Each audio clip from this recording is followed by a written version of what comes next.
जय यीशु की। मैं हूं प्रियंका डामोर और आप देख रहे हैं रेडियो वेदा शीर्षक की हिंदी सर्विस। कलीसिया समाचार में आप सभी का स्वागत है। कलीसिया समाचारों में प्रमुख है, भारत में कैथोलिक कॉलेज के रेक्टर ने कहा कि धर्मों को मेल मिलाप पर सहयोग करना चाहिए। बिशप देवदास एम्ब्रोस का निधन।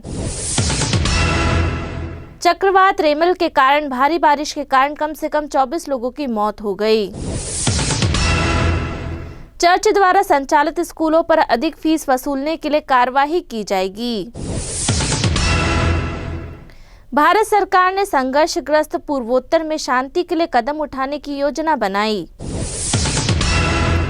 कार्यकर्ताओं ने जनजातीय लोगों के धर्मांतरण के दावे का खंडन किया। सर्वोच्च न्यायालय के आदेश के बाद चर्च ऑफ साउथ इंडिया अधर में। अब जानते हैं समाचार विस्तार से। भारत में कैथोलिक कॉलेज के रेक्टर ने कहा कि धर्मों को मेल मिलाप पर सहयोग करना चाहिए। भारत में कैथोलिक कॉलेज के अध्यक्ष ने गौतम बुद्ध की याद में मनाए जाने वाले बौद्ध वैसाख अवकाश के बारे में बात करते हुए कहा कि उन्हें उम्मीद है कि हमारे बहुसांस्कृतिक अंतरधार्मिक मिलन से जागरूकता के समुदाय बनेंगे और विभिन्न धार्मिक सिद्धांत और शिक्षाएं बनेंगी जो पूरी मानवता को लाभान्वित करेगी। इस महीने वेटिकन ने 24 मई को मनाए जाने वाले अवकाश को चिन्हित करने के लिए ईसाई और बौद्ध मेल मिलाप और लचीलेपन के माध्यम से शांति के लिए मिलकर काम करना संदेश प्रकाशित किया। हमारी संबंधित परंपराओं की महान शिक्षाओं और जिन लोगों का हम सम्मान करते हैं उनके द्वारा जिए गए अनुकरणीय जीवन मेल मिलाप और लचीलेपन के प्रचुर लाभों की गवाही देते हैं।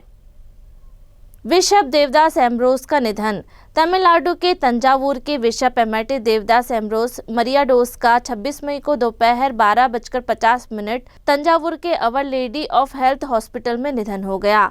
वे 76 वर्ष के थे। अंतिम संस्कार 28 मई को 4 बजे sacred heart cathedral campus Thanjavur में हुआ। पिछले 1 साल से बिशप एम्ब्रोस बीमार चल रहे थे और उनका इलाज चल रहा था। 1997 से 2023 तक वे तंजावुर के बिशप रहे। वे 2018 से 2021 तक त्रिची के अपोस्टोलिक प्रशासक थे। भारत में चक्रवात रेमल के कारण भारी बारिश के कारण कम से कम 24 लोगों की मौत हो गई।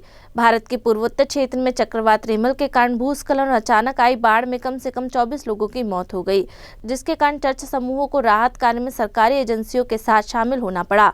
28 मई को मिजोरम राज्य की राजधानी आइजोल के भूस्खलन में 17 लोगों की मौत हो गई, जब एक पत्थर की खदान ढह गई। राज्य के अधिकारियों ने बताया कि पश्चिम बंगाल राज्य में 6 अन्य लोगों की मौत हो गई और इसके तटीय क्षेत्रों में बुनियादी ढांचे और संपत्ति को भारी नुकसान पहुंचा। अधिकारियों ने बताया कि रेमल के प्रभाव में असम में तेज हवाओं के साथ भारी बारिश के बीच 17 वर्षीय एक लड़के की मौत हो गई और कई अन्य घायल हो गए। आइजोल के बिशप स्टीफन के अनुसार मिजोरम में मारे गए 17 लोगों में से कई ईसाई हैं। उन्हें डर है कि राज्य के विभिन्न हिस्सों में हताहतों की संख्या और भी ज्यादा हो सकती है, क्योंकि भारी बारिश और तूफान के कारण भूस्खलन, पेड़ उखड़े और गिरने की घटनाएं हुई है और संपत्ति को नुकसान हुआ है। चर्च द्वारा संचालित स्कूलों पर अधिक फीस वसूलने के लिए कार्रवाई की जाएगी। चर्च द्वारा संचालित स्कूलों के प्रिंसिपलों सहित 20 लोगों को मध्य प्रदेश में छात्रों से अत्यधिक फीस वसूलने के आरोप में पुलिस ने गिरफ्तार किया है, जिसे ईसाई नेताओं ने लक्षित कार्रवाई बताया है। जबलपुर जिले के पुलिस अध्यक्ष आदित्य प्रताप सिंह ने बताया कि गिरफ्तार किए गए लोग उन 51 लोगों में शामिल हैं जो 11 निजी स्कूल से जुड़े हैं, जिन पर निजी स्कूलों द्वारा ली जाने वाली फीस पर मध्य प्रदेश सरकार के दिशा निर्देश का उल्लंघन करने का आरोप है। सिंह के अनुसार 11 निजी स्कूलों के खिलाफ मामला दर्ज किया गया है, जिसमें से 3 कैथोलिक चर्च और चर्च ऑफ नॉर्थ इंडिया से संबंधित है। जबलपुर धर्म प्रांत के 5 पुरोहित के नाम सामने आए हैं, लेकिन 27 मई को गिरफ्तार किए गए लोगों में वे शामिल नहीं थे। हालांकि एक पुरोहित को पूछताछ के लिए बुलाया गया था। गिरफ्तार किए गए लोगों को न्यायिक हिरासत में भेज दिया गया है। भारत सरकार ने संघर्षग्रस्त पूर्वोत्तर में शांति के लिए कदम उठाने की योजना बनाई। भारत सरकार ने अगले महीने की शुरुआत में होने वाली विशाल राष्ट्रीय चुनाव के बाद देश के एकमात्र 3 ईसाई बहुलक राज्यों वाले अस्थिर पूर्वोत्तर क्षेत्र में शांति लाने के लिए एक योजना तैयार की है। भारत के आंतरिक सुरक्षा मंत्रालय के एक अधिकारी ने कहा, मणिपुर सहित पूर्वोत्तर राज्यों में शांति और विभिन्न संघर्षों का अंत एक प्राथमिकता है। भारत ने 26 मई को 543 सदस्यीय लोकसभा के लिए 6वें चरण के चुनाव कराए, जिसमें 96.9 करोड़ मतदान शामिल थे। 60 चरणों में होने वाले चुनाव का अंतिम चरण 1 जून को होना है और परिणाम 4 जून को उपलब्ध होंगे। ईसाई बहुलक मेघालय, नागालैंड और मिजोरम सहित पूर्वोत्तर राज्यों के चुनाव पहले से ही पूरे हो चुके हैं। कार्यकर्ताओं ने जनजातीय लोगों के धर्मांतरण के दावे का खंडन किया। कैथलिक कार्यकर्ताओं ने एक प्रमुख हिंदू समर्थन पार्टी के नेता के इस दावे का खंडन किया है कि झारखंड में बड़े पैमाने पर धर्मांतरण हो रहा है, जो अपनी जनजातीय आबादी के लिए जाना जाता है।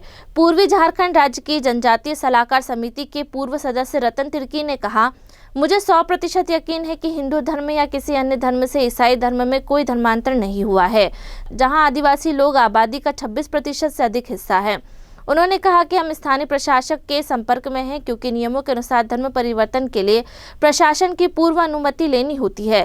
तिर्की ने 28 मई को बताया कि हम 10 साल से अधिक समय से स्थानीय कार्यालयों का दौरा कर रहे हैं और ईसाई धर्म में धर्मांतरण का कोई रिकॉर्ड नहीं है। सर्वोच्च न्यायालय के आदेश के बाद चर्च ऑफ साउथ इंडिया अधर में। चर्च ऑफ साउथ इंडिया का नियमित प्रशासन सर्वोच्च न्यायालय के आदेश के बाद ठप हो गया है, जिसने न्यायालय द्वारा नियुक्त पैनल को अपनी शक्ति का प्रयोग करने से रोक दिया है। दक्षिणी शहर चेन्नई में संकटग्रस्त चर्च मुख्यालय में कार्यरत एक अधिकारी ने कहा, हमें नहीं पता कि क्या करना है और किसे रिपोर्ट करना है, क्योंकि दैनिक मामलों का प्रबंधन करने वाले कोई नहीं है। अधिकारी ने नाम न बताने की शर्त पर 29 मई को कहा कि उन्हें नहीं पता है कि उन्हें इस महीने का वेतन मिलेगा या नहीं, क्योंकि सर्वोच्च न्यायालय ने उच्च न्यायालय द्वारा नियुक्त प्रशासकों को वित्त का प्रबंधन करने से रोक दिया है। प्रमुख प्रोटेस्टेंट संप्रदाय के अधिकारी ने कहा, हम छुट्टियां और वार्षिक छुट्टियों के बारे में भी अनिश्चित हैं। हमें नहीं पता है कि इस स्थिति से कैसे निपटना है। इसी के साथ कलीसियाई समाचार समाप्त हुए। अगली बार फिर मुलाकात होगी नई खबरों के साथ। नमस्कार।